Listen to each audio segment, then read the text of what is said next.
Exercice 8, on avait corrigé la partie A la semaine passée. Je fais un bref rappel de ce qui s'est passé. Donc, il fallait calculer littéralement, donc ça veut dire avec des lettres, donc trouver une formule en fait. Une formule qui permette de calculer l'accélération de la pesanteur d'un astre, c'est-à-dire le petit g en fait. Celui qui est sur Terre qui vaut 9,81, quelle est la formule qui permet de calculer ce 9,81 par exemple? Eh bien, l'indication qui était donnée justement dans la donnée, c'était de garder à l'esprit que la force de pesanteur qui s'exerce sur un objet, c'est en fait la force de gravitation qui s'exerce à la surface d'un astre. Alors, comment est-ce qu'on avait corrigé ce problème? Eh bien, comme d'habitude, il faut toujours avoir à l'idée que quand on parle de force, il y a toujours un objet qui exerce une force sur un autre objet. Donc, il y avait un objet ici qui est l'objet de masse petit m, qui est l'objet qui se trouve à la surface de la Terre. Et puis, donc, lui, il subit un poids qui est donc dirigé vers le centre de la Terre. Et puis, l'autre objet, c'est justement la Terre ou l'astre, de manière plus générale. Ah, pardon, je ne vais pas faire ça. Je voulais donc faire juste un petit trait comme ça. Cet astre ici, c'est justement l'autre objet. Et puis, donc, le centre de gravité de l'astre se trouve donc au centre de cet astre. Alors, l'idée là-dedans, c'était d'exprimer par une formule ce que c'est que le poids que j'ai dessiné en vert ici, le poids d'un objet. Eh bien, le poids d'un objet, c'est la masse de l'objet m fois le g de l'astre. Je vous rappelle que nous, ce qu'on cherche, c'est justement ce qu'on cherchait, parce qu'on a résolu ce problème, c'est justement le g de l'astre. Donc, le poids, on l'a exprimé. Et maintenant, dans la donnée, il y avait une information qui était qu'il faut garder à l'esprit que ce poids, c'est la force de gravitation que l'astre exerce sur l'objet.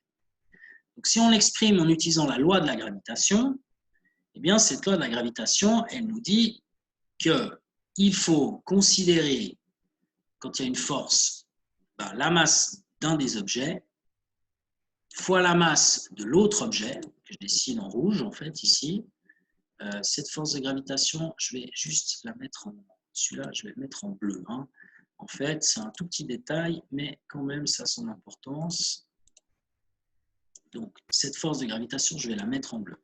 Donc, je reprends. Il faut connaître la masse des deux protagonistes, donc l'objet qui se trouve à la surface et l'astre en question. Et puis, il faut diviser ça par la distance qui les sépare au carré. Donc, cette distance, c'est ici. Donc, c'est la distance, en fait, qu'il y a entre l'objet qui se trouve à la surface de l'astre, ici, et le centre de gravité de l'astre. Et cette distance que j'ai représentée en jaune, c'est en réalité le rayon de l'astre. Donc, ce qu'on avait fait, c'est qu'on avait remplacé ce d au carré par le rayon de l'astre. Et puis, donc, on avait conservé la masse de l'astre et la masse de l'objet qui se trouve à la surface. Et donc maintenant, tout ceci, c'est la force de gravitation exercée par l'astre sur l'objet qui se trouve à la surface. Et donc ça, c'est égal au poids. Donc c'est égal à la formule qui est encadrée en vert ici. Donc en fait, ce que j'avais fait à l'étape suivante, je vais tout effacer, voilà, ça consistait à prendre cette partie ici, en vert, là, ça, et à l'égaler à la partie en bleu ici. Les deux, c'est la même chose, exprimé de manière différente. Alors, ce qui est en bleu, on le retrouve ici, dans l'équation, et puis ce qui est en vert, on le retrouve ici. Et donc là, vu que nous, on voulait uniquement le G de l'astre, eh bien, nous, on voulait seulement ce petit G. Donc, en fait, ce qu'il fallait faire, c'était diviser par M, donc simplifier ce M qui apparaît ici et là. Donc, on peut le simplifier. Et donc, on voit que le G de l'astre, à la fin, il reste uniquement ceci. Grand. Ah, t'arrêtes. Celui-là. Voilà. Il reste donc que des caractéristiques de l'astre qui sont sa masse et son rayon. Et puis après, il reste encore grand G, qui est une constante physique que vous trouvez dans le cours, 6,67 fois 10 puissance moins 11. Donc voilà la formule qu'il faut utiliser, qu'il fallait déjà obtenir à la partie A. Et donc maintenant qu'on a fait ça, eh bien, on regarde de nouveau quelle était la question B. Alors à la question B, il s'agissait de calculer l'accélération de la pesanteur à la surface de la Terre. Donc en fait, on veut calculer le G de la Terre. Donc pour calculer le G de la Terre d'après le corrigé, il nous faut, vous remplacez le mot astre par le mot Terre, en fait, hein, il faut la masse de la Terre et le rayon de la Terre. Alors, masse de la Terre et rayon de la Terre, comment est-ce qu'on peut les connaître? Eh bien, on peut les connaître en regardant un petit peu en haut dans les exercices, en haut de la page. La masse de la Terre, on l'a déjà utilisée à l'exercice 5, qu'on a fait, je crois. Oui. Ça vaut 5,97 fois 10 puissance 24 kg. Et puis maintenant, il nous faut le rayon de la Terre. Alors lui, par contre, il est dans un exercice qu'on n'a pas fait, ici. 6400 km. J'espère que je vous avais donné cette information la semaine passée, hein, sinon vous avez dû avoir des problèmes pour faire cet exercice. Donc on a la masse, on a le rayon. Je reprends ces deux données. Elles sont ici. La masse et le rayon de la Terre valent, pour la masse de la Terre, 5,97 fois 10, 24. Pour le rayon de la Terre, 6400 km. Dans la formule qui est ici, le rayon doit être exprimé en mètres. Donc 6400 km, ça fait 6 000, on doit multiplier par 1000, hein, puisque dans chaque kilomètre, il y a 1000 mètres. Donc ça fait 6 400 000 mètres. Ou 6,4 fois 10 puissance 6 mètres.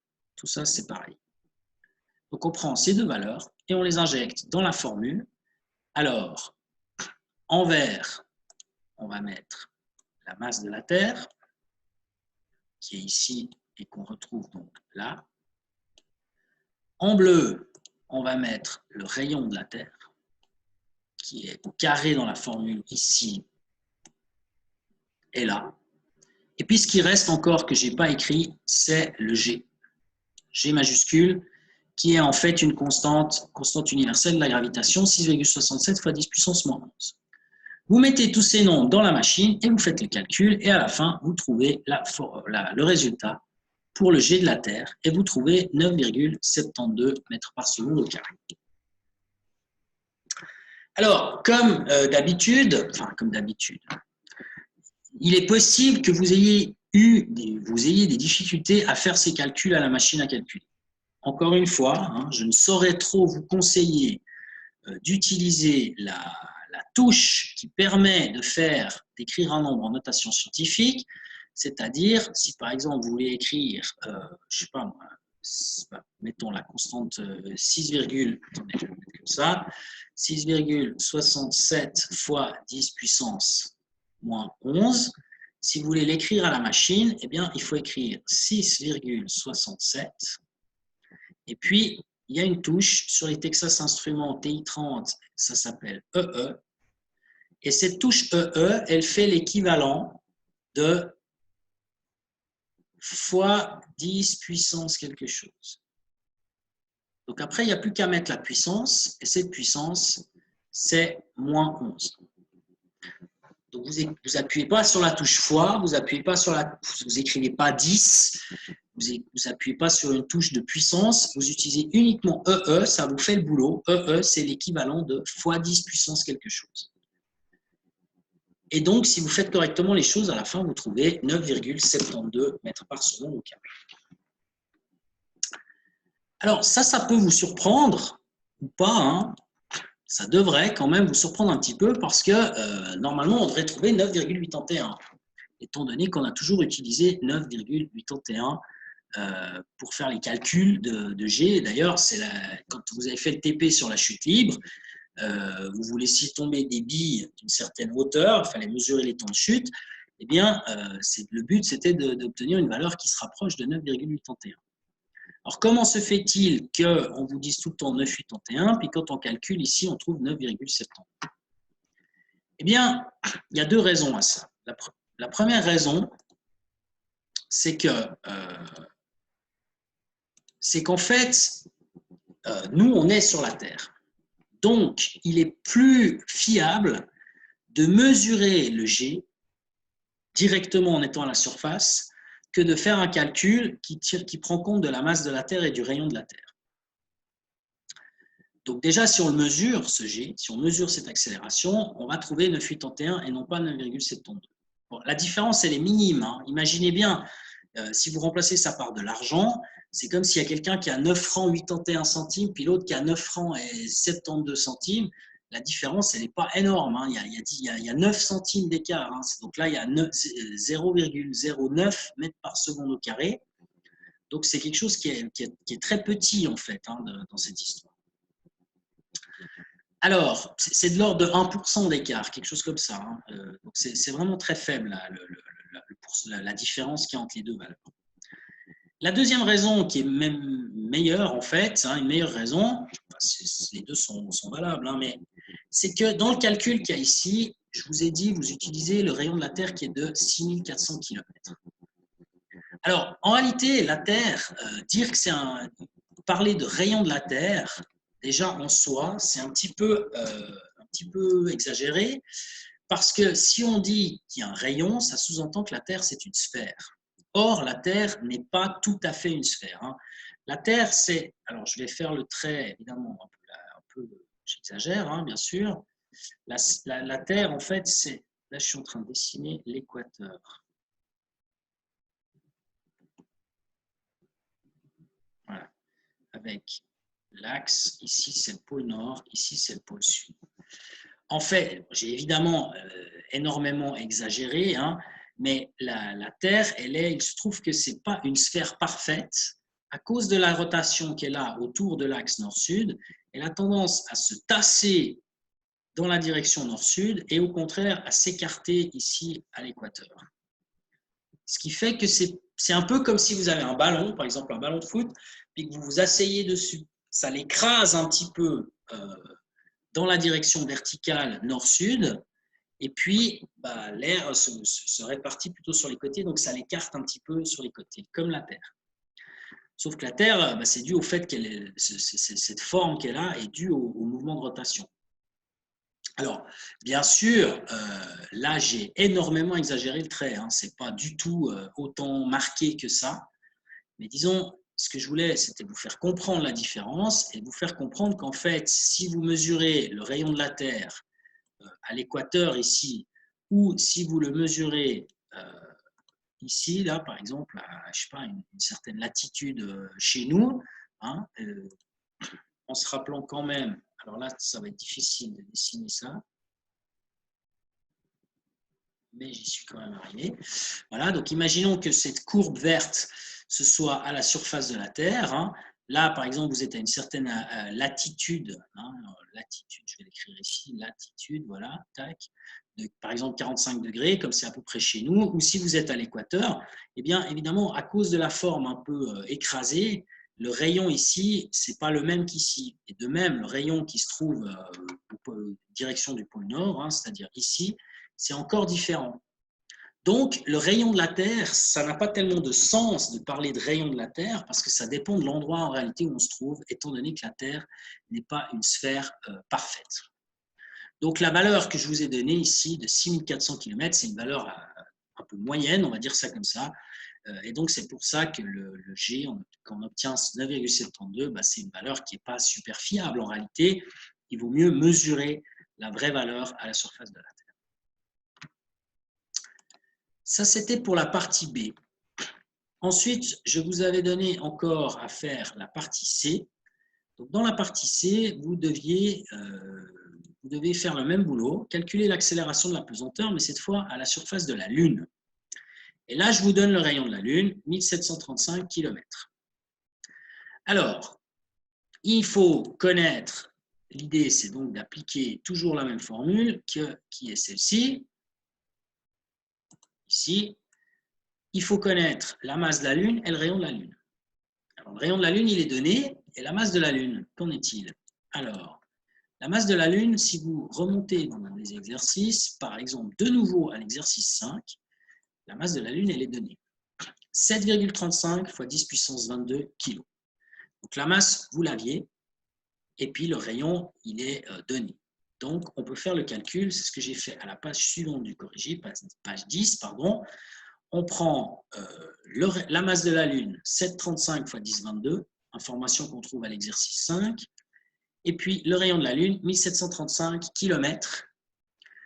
On multiplie par 1000 pour obtenir des mètres, ça fait 1 735 000 ou 1,735 x 10 puissance 6 mètres. Ces deux valeurs, on les injecte dans la formule qu'on a obtenue à la partie A, donc la masse de la Lune, ici, qui vaut 7,35 x 10 puissance 22, et puis le rayon de la Lune, ici, qui vaut 1,735 x 10 puissance 6. On n'oublie pas de le mettre au carré. On rajoute à ça, comme tout à l'heure pour la Terre, le G, qui est la constante universelle de la gravitation. On met tous ces nombres dans la calculette et on trouve que la valeur pour le G de la Lune, ici, eh bien, c'est 1,63 mètres par seconde au carré. Alors, il me semble qu'il manque un petit bout ici, hein, puisque déjà 1,63 mètres par seconde au carré, c'est complètement cohérent avec ce que je vous avais dit. Si je reprends mon cours, hein, quand je vous ai parlé de la force de pesanteur, je vous avais dit que sur la Lune, la valeur de G, elle est égale à 1,62 mètres par seconde carré. Là, on a fait le calcul, on a trouvé 1,63. La différence, qui est toute petite, hein, encore une fois, elle vient toujours de la même explication, c'est le fait que dans les calculs, on a utilisé le rayon de la Lune, pardon, qui est de 1735 km. Et là encore, c'est une espèce de rayon moyen, ce n'est pas super précis comme évaluation. Si on travaillait à la NASA, on aurait une valeur plus précise qui permet d'obtenir 1,62 à la place de 1,63. La dernière chose à voir, c'est que dans la question ici, il était écrit à la question 8, non seulement il fallait calculer ce G de la Lune, mais ensuite il fallait le comparer, cette accélération de la pesanteur, à celle de la Terre. Alors, cette comparaison, je réalise maintenant que je ne l'ai pas faite dans le corrigé. Donc, je vais vite la faire ici. Alors, on a obtenu G. Alors, je vais écrire ça comme ça en noir. Voilà. Alors, on a obtenu pour la Terre, le G de la Terre est égal à, on a obtenu 9,72 mètres par seconde au carré. Pour ce qui est de la Lune, on a obtenu un G de la Lune qui est de 1,63 mètres par seconde au carré. Alors, maintenant, si on veut comparer les deux, qu'est-ce qu'on voit? On peut déjà dire lequel est le plus grand. Hein, donc, on voit que celui de la Terre est plus grand que le G de la Lune. Hein, donc, il y a une plus grande accélération de la pesanteur. Donc, si vous lâchez un objet sur Terre, il va plus rapidement tomber au sol que si vous le lâchez sur la Lune. Mais on peut aussi calculer de combien. Alors, si vous faites ce calcul, par exemple, vous faites le G de la Terre et que vous le divisez par le G de la Lune. Ben, ça fait quoi? Ça fait 9,72 pour le G de la Terre divisé par 1,63. Alors là, vous pourrez prendre votre machine pour voir de combien de fois il est plus grand. Et si vous faites ce calcul, 9,72 divisé par 1,63, vous trouvez 5,96. 5,96, c'est à peu près 6. Donc ça veut dire que le G de la Lune, il est 6 fois plus petit que le G de la Terre. Donc, que les objets tombent 6 fois plus rapidement sur Terre que sur la Lune. Si vous sautez en l'air sur la Lune, vous serez 6 fois moins attiré que si vous sautiez en l'air sur la Terre. Et donc, c'est pour ça qu'on peut faire des grands bonds sur la Lune, contrairement à la Terre, où on est limité par justement cette assez grosse accélération de la pesanteur.